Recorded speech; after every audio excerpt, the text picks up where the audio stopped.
Welcome to the Miss Retro Read Show. I'm going to be talking about some fun things this show, so hang tight. For facts known by few, let's explore chocolate. How about a chocolate chip cookie or a chocolate bar, a brownie, or a milkshake? However you like your chocolate, it wouldn't happen without the cocoa bean. The cocoa tree is a native of the Amazon rainforest, but was taken to Central America by the Olmec people. The Mexican people drank chocolate hot and without sugar. It was pretty spicy too.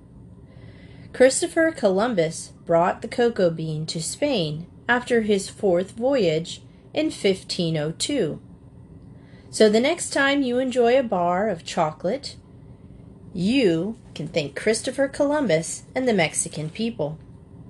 Hot chocolate houses were popular in France and England in the 1600s. Everyone was still drinking hot chocolate. It even came to America in 1765. Finally, in 1828, the Netherlands gave us cocoa powder. The English gave us the first chocolate bar in 1847. But the chocolate was very hard to chew. Until Switzerland gave us milk chocolate in 1876. It took them 8 years, but they gave us milk chocolate. What wonderful people the Swiss are. It was a solid milk chocolate bar which was still creamy. And it spread from there all over the world. What is your favorite brand of chocolate? Is it Lindt, Hershey, Ferrero, Godiva, Cadbury, or Ghirardelli? Milka, Nestle, Toblerone, Mars, Kinder? How about Russell Stover or Dove? So many out there. The best chocolate I ever had was fresh from Switzerland, but Lindt chocolate is my favorite here in America. Chocolate provides an energy boost because it has caffeine. The mere smell of chocolate triggers your brain to relax.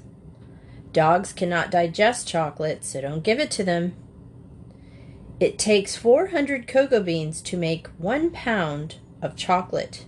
Each pod has 60 beans in it.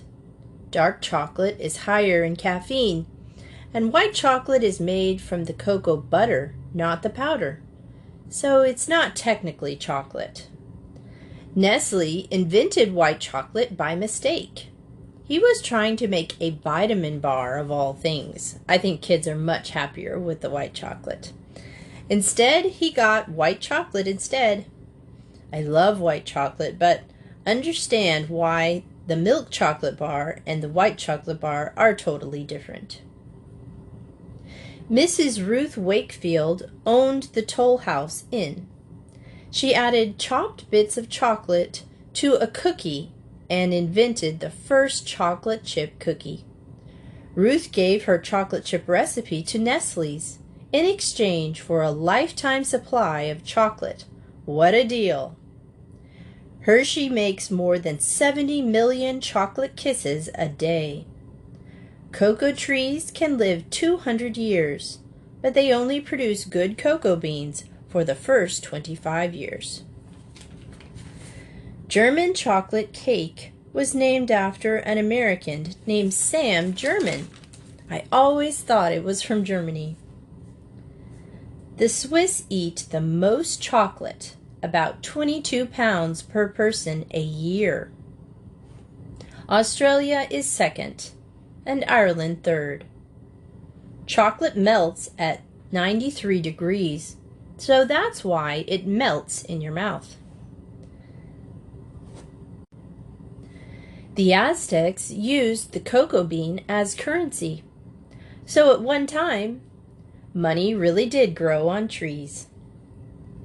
The film Willy Wonka and the Chocolate Factory from 1971 was financed by Quaker Oats to promote its new Wonka bar. Reese's Peanut Butter Cup were invented by a farmer named Harry Bennett Reese. He was a former shipping foreman and a dairy farmer for Hershey. In China, chocolate is never sold in blue packaging because the Chinese associate the color blue with death. More than 7 billion chocolate chips are eaten annually. Kisses get their name from the sound they make when coming out of the machine when they are being made. Chocolate milk was invented in Jamaica by an Irishman, Sir Hans Sloane. Brussels Airport sells more than 800 tons of chocolate per year. Benjamin Franklin sold chocolate in his print shop, alongside stationery and Bibles. Good for you, Ben. Milton Hershey was scheduled to travel on the Titanic, but canceled his plans at the last moment. Imagine if we had lost him. Whew. Mr. Hershey was also hard of hearing. When he was looking for a name for his new peanut-packed chocolate bar, can you guess which one it was? Someone said it was a good bar, and Mr. Hershey heard Mr. Goodbar. The name stuck. Milky Way bar are named after the milkshake, not the stars. In 24 U.S. states, you will pay a tax on a Hershey bar, but not on Twix. Twix contains flour, so it is considered a grocery item and tax-free. It's not chocolate between the layers of a Kit Kat bar. If a Kit Kat bar isn't shiny enough, or if the wafers come out crooked, they are taken and recycled into a filling for the layers of your Kit Kat bar. In the Korean War, U.S. soldiers in the 1st Marine Division used the phrase Tootsie Rolls as a code name for mortar shells. Soldiers would also chew up Tootsie Rolls to patch holes in their vehicles' fuel lines. Until 1990, Snickers bars were known as Marathon bars in the UK. Junior Mints were named after a Broadway play, Junior Miss, that ran from 1941 to 1943. Every day, 64 million Tootsie Rolls are made. Three Musketeers were so named because they had 3 flavors: vanilla, strawberry, and chocolate. Ingredients became scarce in World War II, so after it was just chocolate flavored, but the name remained the same. Did all those facts on chocolate make you want to run and grab a chocolate bar? Now I want a Twix. Speaking of chocolate, we came to our subject for It's All Good. I'd like to recommend the TV show I Love Lucy. It ran from 1951 to 1957. It is in black and white, but you might have even seen it on TV. And one of the most famous episodes is where Lucy and her neighbor Ethel are working in a candy factory and can't keep up with the chocolate on a conveyor belt. Lucy, at one point in the show, has a chocolate fight with a co-worker. A real chocolatier taught Lucille Ball how to hand dip the chocolate for this show. If you want to see this show, it's called Job Switching. She and her husband are fighting over the fact that neither of them do a good job. So he's saying that, oh, you're just always laying around the house and you don't do anything. And then she gets mad at him and she says she could do any job he could do. So she decides that he's going to stay home and clean the house, which is a disaster because he doesn't know anything about it. And she's going to go out and find a job. And they have a bet. And whoever wins gets a certain amount of money. So she goes to work with her friend Ethel. And they keep on saying, do you want this job? Do you want that job? And they keep on going through it. And he said, the only job I have left is chocolatier. And she goes, oh, yeah, that's what we are. We can do it. And then you just need to see what happens next. It's pretty funny. If you haven't seen the I Love Lucy show, it's about Lucy and her husband Ricky who is a Cuban band leader, and their neighbors Fred and Ethel Mertz. Ricky is known for losing his temper, and Lucy is known for doing crazy things. Fred is a bit of a tightwad or a cheapskate, and Ethel, Fred's long-suffering wife, and Lucy's sidekick and best friend. I think my favorite show is where Ricky bets that Lucy can't tell the truth for 24 hours. She wants to get out of going to dinner at somebody's house, and so she says, "Oh, I'll just tell them I'm sick," kind of thing. And so Ricky gets mad at her and says, "Well, you shouldn't lie, even if it's a social fib. You shouldn't do that. You should always tell the truth." And so Lucy bets him that she'll be able to tell the truth for 24 hours. So do you think she'll be able to do it? You have to watch it and find out. So when Lucy goes to the hospital, it was the most watched sitcom episode of all time. Lucy and Ricky were really married in real life, and they were expecting their second child and decided to also write it into the I Love Lucy show. Another funny episode is where Lucy wants to be on a television show that Ricky's band is on. And Ricky says no, so Lucy sneaks in and arranges to be on a live TV commercial. So live TV commercials are hard because it's not like you can take a second take, it's live. And Ricky's TV show that he's going to be on, but he doesn't know she's there. It's for a medicine called Vita Mita Vegemin. Try and say that. She didn't know that it was a high alcohol content medicine. So she tastes it for the first time for the commercial, and it tastes bad. And then the director makes her keep doing the commercial over and over again until she doesn't make a face anymore.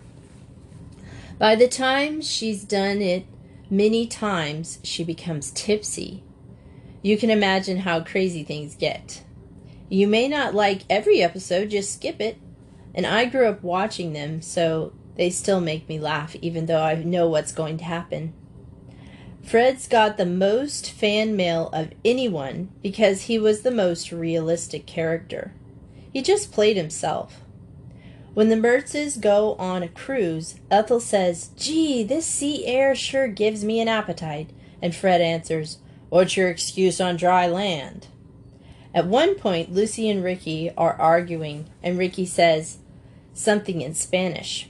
And Lucy says, "How dare you say that to me?" And Ricky says, "What did I say?" And Lucy doesn't know Spanish, but she says, "I don't know, but how dare you say that?" That always makes me laugh. One time, Ricky says to Fred, "Lucy has been acting very strange lately." And Fred asks, "How can you tell?" This show is always good for a chuckle, or two. One episode has Lucy thinking she lost her wedding ring in a cement that she used to build a brick barbecue when they live in the country. She gets Ethel to help her take all the bricks apart and go through all the cement in their fingers to find her wedding ring. Lucy says thanks to Ethel.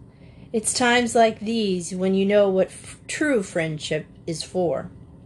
And Ethel says, "If I'd known what true friendship is for, I'd have signed up as an enemy." I also love seeing the 1950s style clothing in the furniture.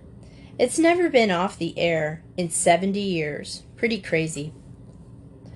I've even been to the Jamestown, New York to see the I Love Lucy Museum. It's not very big, but it was very interesting. They still have the set used for the show. It was weird seeing it all up close and in color. Well, enjoy it. And then you gotta tell me what your favorite episode is. For books I have known, I'd like to recommend Father Flanagan of Boys Town. It's by Fulton Will Orsler. That's spelled Fulton, Fulton, Will, Will, and Orsler, Ursler. First printed in 1949. In the 1920s and 30s in the U.S., there were many orphans and or abandoned children. Father Flanagan started taking boys in and feeding and caring for them. Soon the houses he had were too small for all the boys who came to him. 10 miles west of Omaha, Nebraska, he established a town for boys in 1921.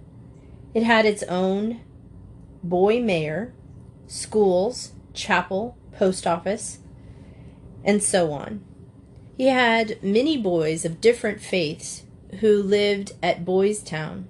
He asked rabbis and Protestant preachers come in on the weekend to provide for their faiths. Father said every boy should pray. How he prays is up to him. He was very concerned about making the boys good future citizens. I remember one story from the book. There were 3 brothers who lived on a farm. Their mother had been killed, and their father was taken to jail. They had heard of the Boys' Town in Nebraska, so they took their mother's jewelry box and went to the Boys' Town on foot. When they arrived, they told Father Flanagan they weren't poor, they had jewels that would pay for their keep. Father Flanagan took the box and said he would keep it in a safe place until they were grown up, and not to worry, they could have a home at Boys Town. The boys grew up to be fine men. One of them was leaving Boys Town to join the military. Father brought out the box to show them, and when they saw it, they realized all the jewels were costume jewelry and of no value. But as little boys, they thought they were real and of value. Father Flanagan had kept the box so the boys would have a sense of security. It was amazing to me how much this one priest did for the boys of America. He said that the work will continue whether I'm here or not, because it's God's work, not mine. He passed away on a trip to Germany on May 15, 1948, at the age of 61. He was there at the request of General MacArthur to give advice on improving conditions for children in that area. It's a great book if you can find it. An old copy on eBay should be available. And for busy bees, I hope you're all keeping busy because summer is coming. A lot of you will be off of school or on vacations. I'd like to suggest some embroidery work. Kids have been doing embroidery and cross-stitch since forever. You can get a kit and take it with you on car rides or on rainy days. You can hang up your work when you're done, or you can give it as a gift. The next book we will be reading is called The Story Girl by L.N. Montgomery. She also wrote Anne of Green Gables. The Story Girl was L.N. Montgomery's favorite. I think moms will enjoy this book as well as the kids. It's about 2 city boys, Bev and Felix, who moved to the country to be with their aunt and uncle and cousins on Prince Edward Island. They have many adventures, and Sarah, the story girl, tells them many stories. I have to say that one of the scariest stories I've ever heard is in this book. So stay tuned for that. It's next. And have a great summer, and thanks for listening to Miss Retro Reads.